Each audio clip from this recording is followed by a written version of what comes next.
Napoléon et Joséphine. Deuxième partie.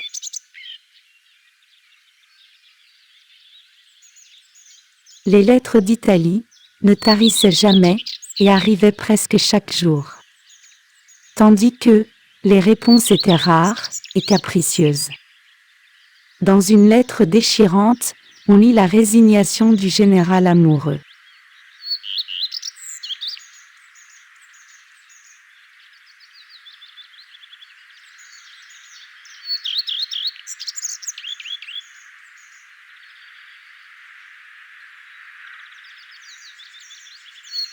J'arrive à Milan, je me précipite dans ton appartement.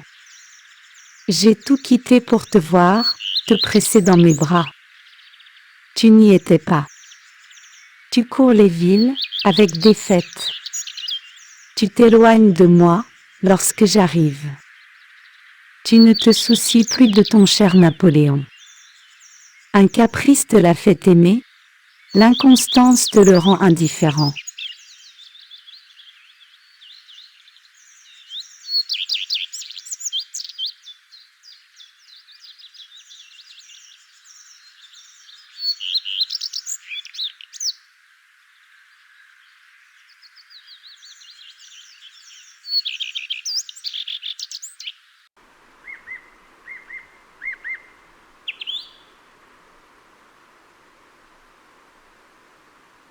Accoutumé au danger, je sais le remède aux ennuis et aux maux de la vie.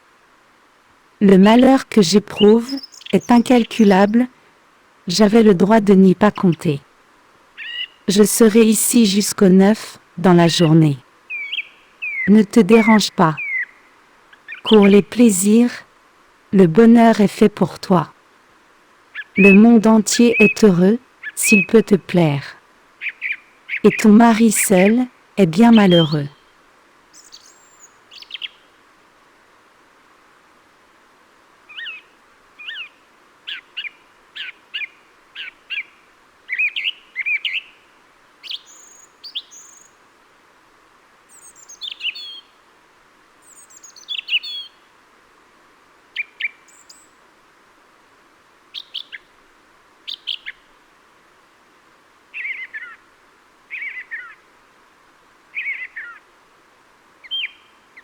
Le fossé se creusa entre les deux époux. Malgré la persévérance d'un Napoléon, qui souffrait à reconnaître qu'il n'était pas aimé de sa femme. Au retour d'Égypte, la menace du divorce plana sur le jeune couple. Joséphine mesura avec horreur les dégâts qu'elle avait commis.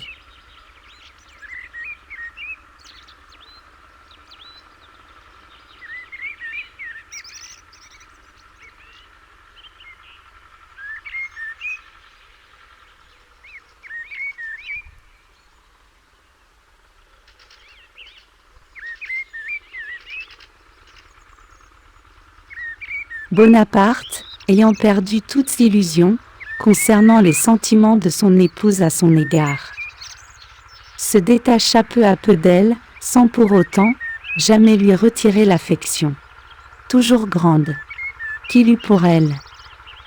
S'il ne pouvait exiger un amour réciproque, il entendait néanmoins maintenir la tranquillité et la respectabilité de sa maison.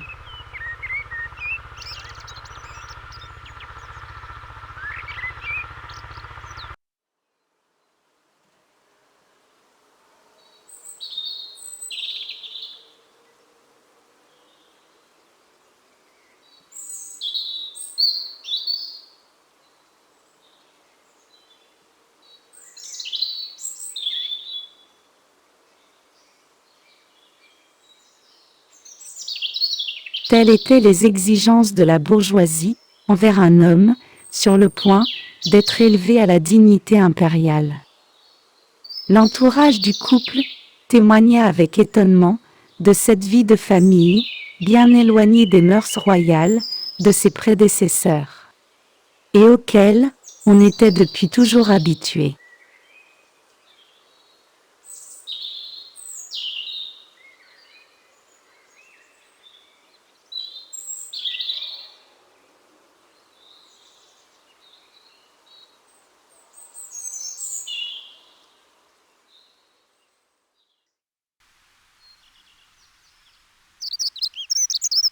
L'empereur était, en effet, un des meilleurs maris que j'ai jamais connus. Témoigne Mademoiselle Avrillon, première femme de chambre de l'impératrice. Lorsque l'impératrice était incommodée, il passait auprès d'elle tout le temps qu'il lui était possible de dérober aux affaires.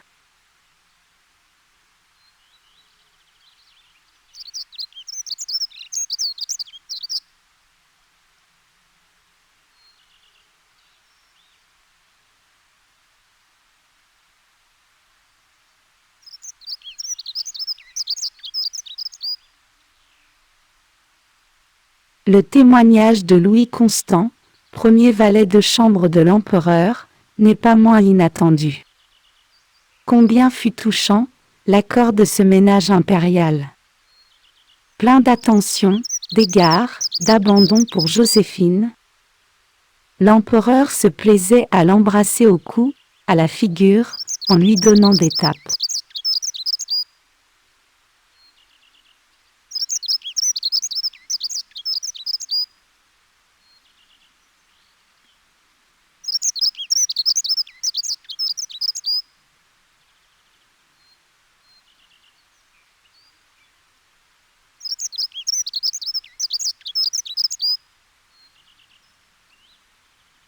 Napoléon Ier choyait tendrement les enfants de sa femme.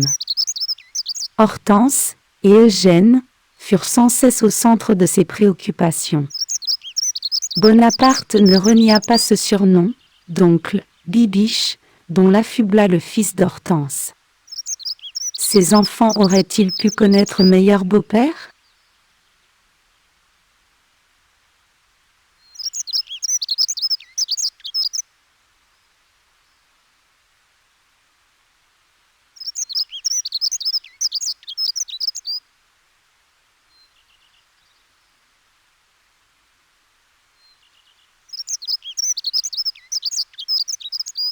Si Napoléon Bonaparte imposait sa volonté à l'Europe, il y parvenait difficilement dans son propre foyer. Joséphine dépensait sans compter. Lorsque son mari comblait enfin ses dettes, elle avait déjà eu tout le loisir d'en creuser de nouvelles.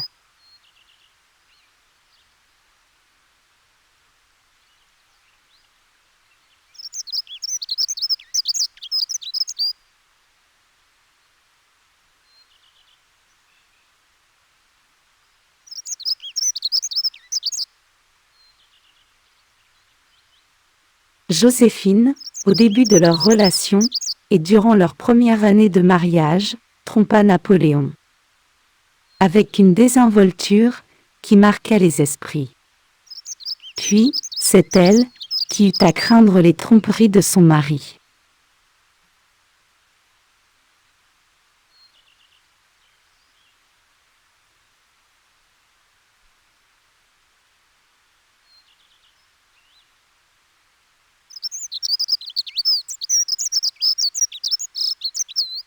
Un pressentiment l'inquiéta, avec raison, lors du séjour, en 1807, de Bonaparte, en Pologne.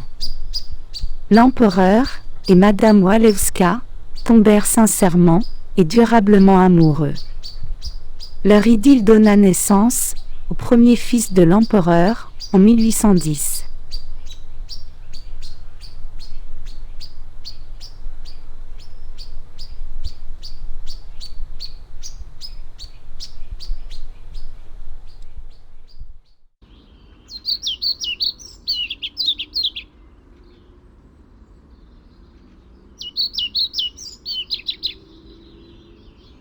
Bien après leur divorce, les relations entre Napoléon et Joséphine demeurèrent empreintes de tendresse et d'amitié sincère. Les visites de Bonaparte à Joséphine, à la Malmaison, étaient fréquentes.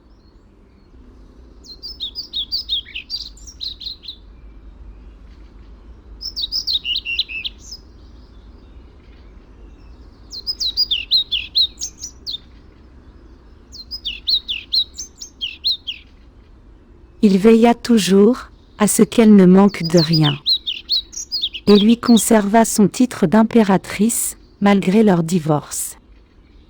toute sa vie, et encore à Sainte-Hélène, l'empereur évoquera, avec émotion, ses souvenirs de Joséphine.